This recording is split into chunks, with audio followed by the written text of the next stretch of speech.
Hi friends, आपण इयत्ता 9वी मधली मराठीची संतवाणी हा अभंग आपण या पाठात शिकणार आहोत. तर बघा, जैसा वृक्ष नेणे. तर बघा इथं संत नामदेव हे 1270 मध्ये त्यांचा जन्म झाला आणि मृत्यू 1350.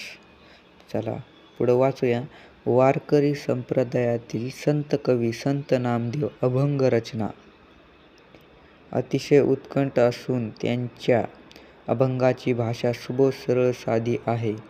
संत नामदेवांनी हिंदीतही रचना केली आहे. पंजाबात जाऊन त्यांनी भागवत धर्माची पताका फडकवली. शीखांच्या गुरु ग्रंथसाहेब या ग्रंथातून त्यांची 61 कवने समाविष्ट असून भक्त नामदेवजी की मुखबानी या नावाने ती प्रसिद्ध आहे. संत नामदेवांची अभंगगाथा पुस्तक रूपाने 1892 मध्ये प्रथम लोकांसमोर आली. प्रस्तुत अभंगामध्ये संतांना वृक्षाची उपमा देऊन त्यांची माहिती सांगितलेली आहे. तर चला खाली बघूया. जैसा वृक्ष नेणे मान, अपमान तैसे दे सज्ज वृत्ताताही. चला तर याचा अर्थ असा आहे की संताची महती वर्णन करताना संत नामदेव म्हणतात की ज्याप्रमाणे वृक्षाला म्हणजे झाडाला मान आणि अपमान यांचे काहीच वाटत नाही, मान अपमान ते जाणत नाहीत, त्याप्रमाणे त्या वृक्षाप्रमाणे संताचे सज्जनाचे वर्तन असते. म्हणजे संताचे वृक्षाप्रमाणे राहणीमान असते. ते राग मानत नाहीत, अपमान मानत नाहीत, मान मानत नाहीत, मान अपमान मानत नाहीत. तर पुढला पॅराग्राफ. येऊन या पूजा प्राणी जे करीती, त्याचे सुख चिंतितया नाही. संत नामदेव म्हणतात की कोणी माणसाने येऊन वृक्षाची पूजा केली तरी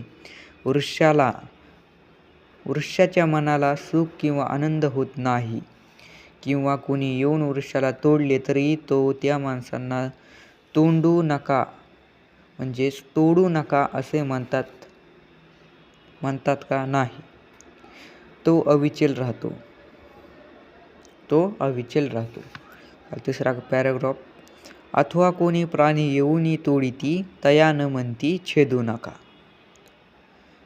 तर या पॅराग्राफचा अर्थ असा आहे की संत नामदेव म्हणतात की तसे संत सज्जन निंदा आणि स्तुती यांना समान लेखतात. निंदा व स्तुती त्यांना सारखीच असते. असे हे साधू संत पूर्णत धैर्यवंत असतात, निश्चल असतात. निंदास्तुतीने त्यांचे मन विचलित होत नाही. निंदास्तुती सममानिते जे संत पूर्ण धैर्यवंत साधू ऐसे. नाम म्हणे त्यांची जरी होय भेटी, तरी जीव शिवा गांठी पडून जाय. संत नामदेव म्हणतात की अशा संतांची जेव्हा गाठ भेट होते तेव्हा साक्षात जीवाशिवाशी गाठ पडते. संतांच्या भेटीमुळे प्रत्यक्ष प्रभ्रमण भेटीचे सुख लागते. या अभंगाचे लेखक संकल संतगाथा खंड पहिला, संत नामदेव महाराजांची अभंगगाथा, अभंग क्रमांक 1477, संपादक प्रा. डॉ. रा. गोसावी.